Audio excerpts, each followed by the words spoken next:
Hello, greetings. This is Gilles. Welcome, my friends. I wanted to come and wish you a good day. I'm going to discuss just a few ideas to say that the next kind of challenges that will come after this crisis will be the mask that will be falling. The awareness is going to get so high in the next couple of years. It's already being increased that all the masks will fall. We're going to see who's sincere, who's not, who's wise and who's ignorant, who's everything will be seen by everyone. So we're moving really towards this liberation. We have to understand we cannot fight fire with fire. We need water to fight fire. So it's not about fighting hatred with more hatred. We have to, in order to fight hatred, and we have to use love. In order to fight darkness, we need to use light. And so this will be principles that we're going to be able to integrate as time goes on.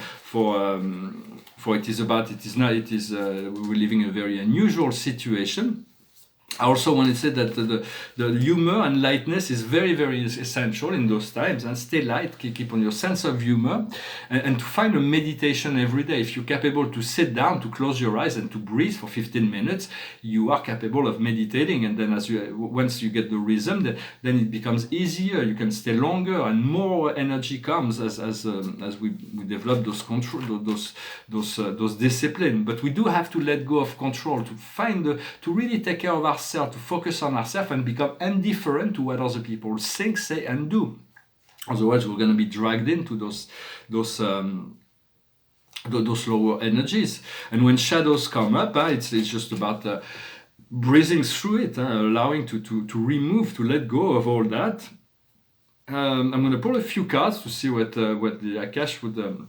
For the highest wisdom is the great priest of priestess, is a self-empowerment. We're moving back to this self-empowerment to retrieve this knowledge of this empowerment in order to assess the world, to guide the world. What we need to understand is man, woman they're not facing each other here. So there is all those opposing energies that needs to find harmonization within ourselves. What we need to do is face our fear, to let go of the fears.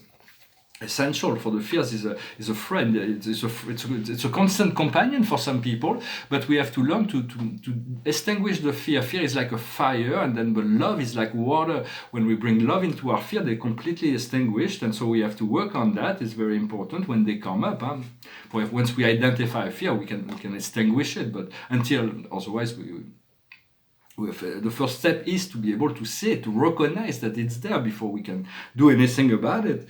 And the outcome is the train, it's the transportation. We're going to be able to allow ourselves to be moved into the next octave of reality. For we are I'm servant of God. For many people came as servant of God, but eventually we're going to become sons and daughters of God. We're going to be elevated, and we'll get all kinds of new privilege in this reality as a result of that service. Also wanted to say that there is all kinds of new little animals that are going to come up in the city. Yesterday I was doing my jogging and almost fall on a walk that I managed to avoid it, but it was this little scarab, which was amazingly beautiful. The colors, I'd never seen one like that here in this climate. It was completely but it was so beautiful. I'm so glad I couldn't just avoid it. It was just nice. And we'll see that in the cities, the animals and nature is going to starting to come back. I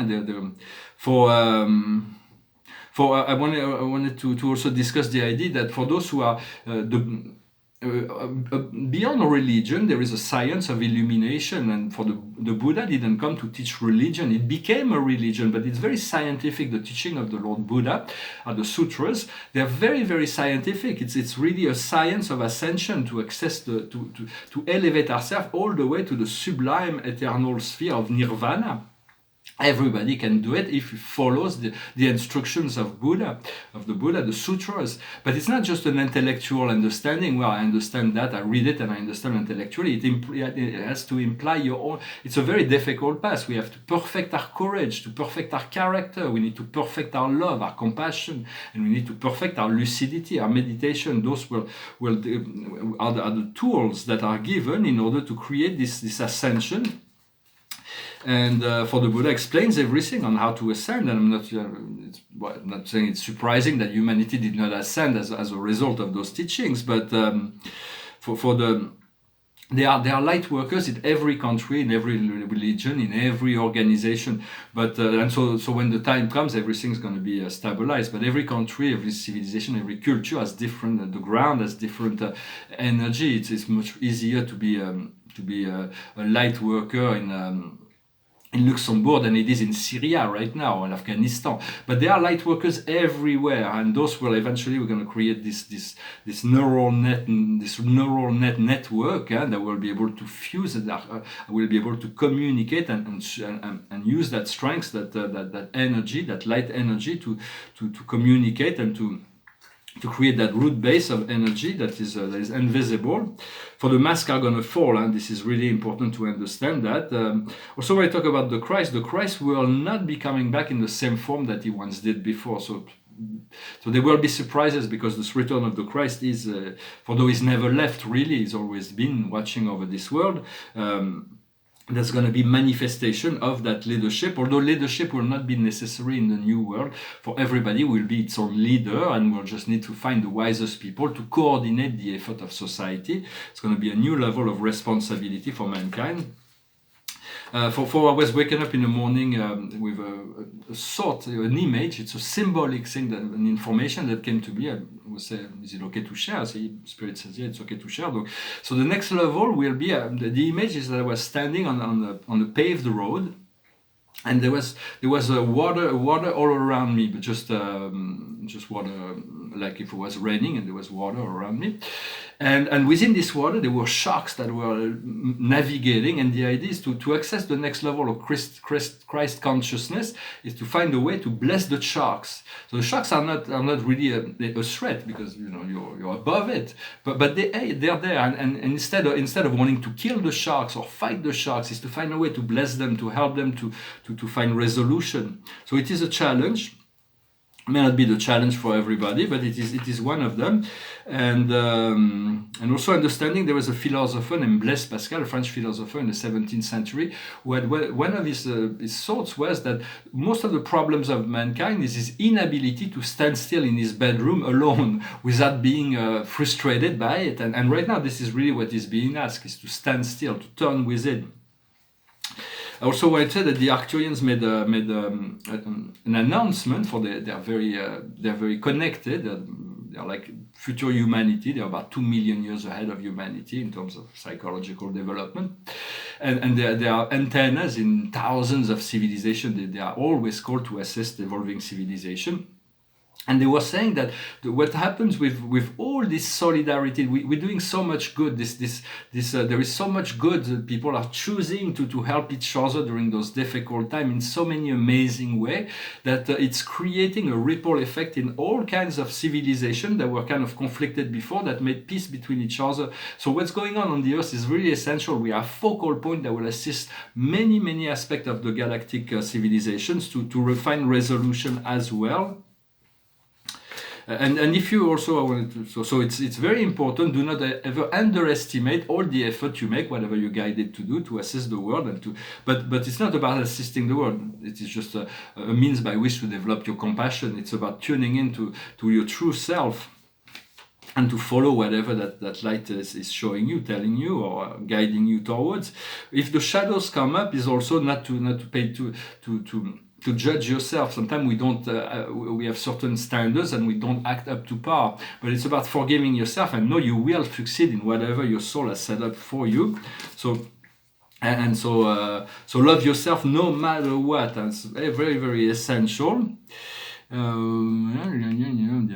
It's about what I wanted to come and say. Oh no, there is one more thing. I thought that the other day I expressed the thought that I find myself very healed with some viral infection, and I healed myself taking a bath with baking soda and vinegar. And the Spirit says there's no use to say that to give that information out, because only those very you wouldn't be taken seriously, so it wasn't. But yesterday a thought came into my mind that I could be charged with major lawsuit after this crisis if this cure works and I didn't reveal it to the world. So in order to protect my back, and I send a message to the World Health Organization and to the French executive, so that at least I gave them the information. They will accept it as real or not. They will test it or not. They will implement it or not. But at least I feel I am covered, because I feel like if it's like if somebody is in pain, you have the duty to assist. Otherwise, you know it's so it's like the whole planet is not the planet, but the whole of humanity is in suffering. So I feel at least I communicated that information to the powers that be. We'll see what they do with it. Hopefully it will work, and hopefully they will implement it. So I do not know, but at least my consciousness is at peace with that. So I'm gonna sing a song. Did I miss anything? No, I think this is about what I wanted to talk about today. So stay light, stay in a humorous state. This painting is a tribute to the French flag, red, white, red, and blue. But it's also to an American artist that I like. His name is Barnett Newman. His idea is that he crossed one line to cross the canvas is the mark of God. God is like has the power to define things. It can clear things up. For time and space are markers that separates, that God created, and at the end of time things are coming back together. So this is quite a successful painting. I like it. It's a bit, although it looks like a French flag. And this is about the dark matter universe of Nebadon, which is our own local universe. It's based on an electromagnetic cause and effect, and it's created from a single point of light with a pendulum that goes from on side, and so you want to stop the pendulum in order to tune into the single string of light that connects us to the Earth's core and to the central sun above. And so this is symbolic of the 100 constellation. The central world is called Salvagdon. It's a celestial world. It's the dwelling place of the Father, Mother God. It's where the Christ descended from, to the 70th constellation, the local system, and our own planet, Urantia. And it's kind of, I kind of like this painting. It's from 2014. It looks like a snowflake. It's very organic. And so I'm going to sing a song. It's a song about somebody that's been enchained, and so he wants his beloved to wait for him the time they can be reunited. It's an original song by Todd Duncan. It's called The Enchained Melody. Oh, my love, my darling, I've hunger for your touch a long, lonely time, and time goes by so slowly, and time can do so much. Are you still mine? I need your love. I need your love. Godspeed your love to me. Lonely rivers flow to the sea, to the sea. In the open arms of the sea. Lonely rivers cry, wait for me, wait for me. I'll be coming home, wait for me. Oh, my love, my darling, I've hunger for your touch a long, lonely time, and time goes by so slowly, and time can do so much. Are you still mine? I need your love. I need your love. God speed your love to me. Sort of finished in music. I'm going to pull a few more cards just to finish, just as entertainment, but as guidance as well. For those are the spirit guides. The highest wisdom is the karma. There is this evacuation of karma. The whole world has to deal with his own personal karma to eliminate all the fears. For the law of karma is being transcended by the law of unconditional love. No matter what we feel we're suffering, it's like if we can love ourselves enough, we'll come out of that karma. Unconditional love, unconditional forgiveness, transcend the law of karma. What we need to understand is the higher self. It is our true self, this higher beings that is the soul. On the higher soul level, all souls are working as one for the highest good of all. But there is a lot of divergence down here. It's about bringing in this higher self into our reality. What we need to do is the Pathfinder. It is the ability to find our way through our daily life, to be able to master the challenges of our daily life. It's like in the Greyhound day. Once you have the perfect day, you move into the next level. And the outcome is create. You are a creator. You're here to create. Every thought is creative, and when we put positive or negative emotion, it creates a reality for us. So focus on the thoughts that brings them, that are good feeling thoughts that are positive, and so you can charge them with love, and then you can expect it to come into being. Well, I hope this message was interesting for you. I wish you a wonderful day. Thank you, and I'll talk to you later. Namaste.